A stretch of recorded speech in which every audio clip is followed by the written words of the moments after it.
Hey everybody, welcome back to Ohio RC Innovations, and today we're looking at the Ohio RC Innovations Slick 360 profile plane, sponsored by Windcatcher RC. He provided the carbon for this plane. He's right here, his logo's right there. If you want to go search him up, that's what his logo looks like, so you know where he is. This plane is super simple, hopefully for beginners and experienced people alike. It took me a while to design all this. It took a lot of time and effort, but there we go. We got the very nice 360 profile plans. This plane flies phenomenally if you do build it right. It's quite an amazing plane. So this is the order of how you build it. So you start with your horizontal fuse plate here. You attach your wings to the sides, tape them on the top, open the bottom crack, put glue in there. Don't get glue in the carbon rod space scores here. Don't get it in there or it'll be very hard to put your carbon in. But do that to both sides. Once those are done, then you run your carbon in there, dry fit your carbon in on there too, and back here as well. And then you put glue on top of the carbon after it's dry fit in there, and you squeegee it down in on the sides and bottom of the carbon. You do not try to put the carbon in there with the glue in the seam already, or it won't go in right. After that's done, you can do all your hinges and bevels on everything. Cut out your little reference marks here. These reference marks go on the top of this H fuse plate, so these all go on the top. The bottom side of foam is facing up on the plan. So this face here, these here, and this here, these are all the bottom of the foam. These are also the bottom.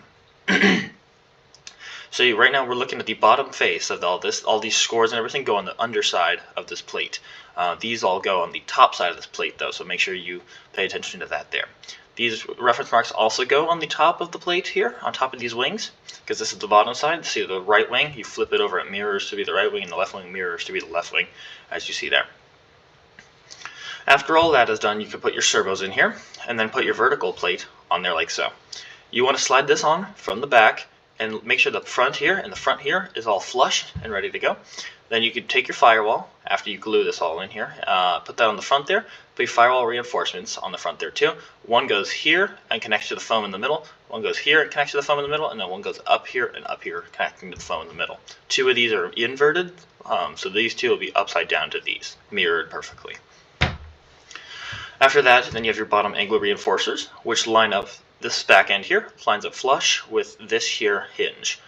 So the second that bevel starts is where that lines up, and it should end right about here, this carbon flat stock score. That's how you keep your plane at a 90-degree angle. Make sure you always run a beaded glue down the seams after it's been glued in the middle for extra strength, and then put those in there. Once that's together and everything's there, then you take your side force generators, slip them on here, here, here, and here, making sure they're parallel to the body of the plane. The vertical fuse plate, make sure they're parallel to that, or else it will be all wonky. These provide extra stabilization. If you only want two, you can only do two. It doesn't matter where you put them really. Two makes it slightly less unstable, or slightly less stable, but these all four do help quite a bit. Here's your part list, some little warnings and stuff, logos, little tiny stuff to help you guys build this plane without video as much as possible. So I hope you guys are able to build this. And then finally, we have these PR guides here, pushrod guides. They go here, here, here, here, here, and here on top of the plate, and then two here wherever you need them as needed for the pushrods. These don't have to be the exact angle because these might need to be changed slightly to what your servo is and everything, so that's why I put this here. These right here, the control horn slots are all adjustable, so are the pushrod holes, pushrod guides, so put the pushrod to your servo way up here. So yeah, these here are on flip side only. You remove cavity on flip side only. This is on the bottom here. Then you flip it over and then remove this on the opposite side of this piece. So make sure you pay attention to that. With the wood firewall, you're going to have to drill out your hole. This is center point, as centered as I can possibly get it. And then you're going to, this is your center point for your motor, for the back of your motor where your C-clip sits in. You may have to make that bigger, smaller, depending on what you do. But you're going to want to come out here and drill your holes depending on if you have an X-mount or a rear mount motor. If you have a rear mount motor where you screw in from the back of the firewall, you're going to want to do that first before you glue it on. This is your parts list, and you're going to need 3 9-gram servos. One goes up in the front here, that's a metal gear for weight, and then 2 back here are plastic gears. You're going to need a 25 amp ESC, which mounts right up here on this plate here. You're going to need a battery, 2S450 milliamp hour LiPo, which goes in a little slot there. 2205 2300 kV motor or close size, basically a flight test F motor. A 4-channel receiver, 1/8 inch ply for your firewall. Your carbon rod, you're going to want 3 millimeters by 1,000 millimeters. That's going to go right here. You're going to need to cut it down because it's not meant to, it doesn't have to be 1,000 millimeters. I just say that to have extra chances in case you screw it up or anything like that.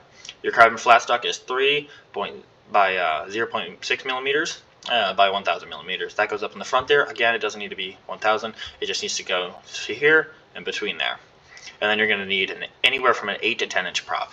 Either way, either one's work. The 8 is going to get you a little bit less flight time and a little bit faster flight because you're going to be at more high throttle. And the 10 inch prop is a nice slow flyer prop to go super slow with. This plane is super fun to fly. You can fly it inside of any building, most buildings, because it's super duper slow. It does amazing 3D aerobatics at slow speeds, has great control, super on rails, and I think you guys are really going to enjoy this plane. Thank you for watching Ohio RC Innovations, and I'll catch you guys on the next flight.